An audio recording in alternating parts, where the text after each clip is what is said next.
পবিত্র কুরআনুল কারিমের ১৫তম পারায় সূরা কাহাফের মধ্যে আশ্চর্যজনক ঘটনা এবং দোয়া। পবিত্র কুরআনে আল্লাহ তাআলা উম্মতে মুহাম্মদীর উপদেশের জন্য পূর্ববর্তী যুগের বিভিন্ন ঘটনা বর্ণনা করেছেন, যেসব ঘটনাবলী মানুষকে বিপদে ধৈর্য ও প্রতিকূল পরিবেশে আল্লাহ তাআলার উপর ঈমান দৃঢ় রাখতে সাহস যোগায়। কুরআনের ১৫তম পারায় আসহাবে কাহাফ বা গুহাবাসীর একটি আশ্চর্যজনক ঘটনা বর্ণিত হয়েছে। এই ঘটনায় এমন কিছু যুবকের কথা তুলে ধরা হয়েছে যারা তৎকালীন রাজবংশের সন্তান ছিলেন এবং সেই যুগের সবাই যখন আল্লাহ তাআলাকে ভুলে শিরক ও মূর্তি পূজায় লিপ্ত ছিল, এই সময় তারা স্রোতের বিপরীতে গিয়ে এক আল্লাহ তাআলার একত্ববাদের উপর ঈমান এনেছিল। দীর্ঘদিন পর্যন্ত তাদের ঈমানের বিষয়টি গোপন ছিল, কিন্তু একদিন তাদের ঈমানের বিষয়টি প্রকাশ হয়ে গিয়েছিল।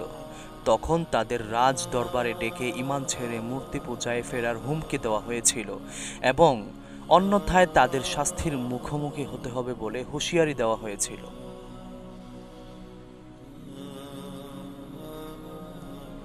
এমন পরিস্থিতির পর সেই যুবকেরা একটি গুহায় আশ্রয় নিলেন এবং আল্লাহ তাআলার কাছে অনুগ্রহ কামনা করলেন। সূরা কাহাফের ১০ নম্বর আয়াতে আসহাবে কাহাফের সেই দোয়াটি বর্ণিত করা হয়েছে, যেই দোয়াটির মাধ্যমে তারা আল্লাহ তাআলার কাছে অনুগ্রহ কামনা করেছিলেন। দোয়াটি হচ্ছে, আউযু বিল্লাহি মিনাশ শাইতানির রাজীম, বিসমিল্লাহির রহমানির রহিম,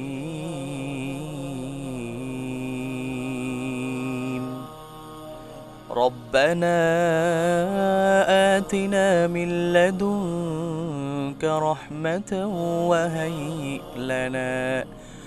وهيئ لنا من أمرنا رشدا। অর্থ হচ্ছে, হে আমাদের রব, আপনি নিজ হাতে আমাদেরকে অনুগ্রহ দান করুন এবং আমাদের জন্য আমাদের কাজকর্ম সঠিকভাবে পরিচালনার ব্যবস্থা করুন। আসহাবে কাহাফের এই ঘটনায় যুবকদের জন্য রয়েছে গুরুত্বপূর্ণ শিক্ষা।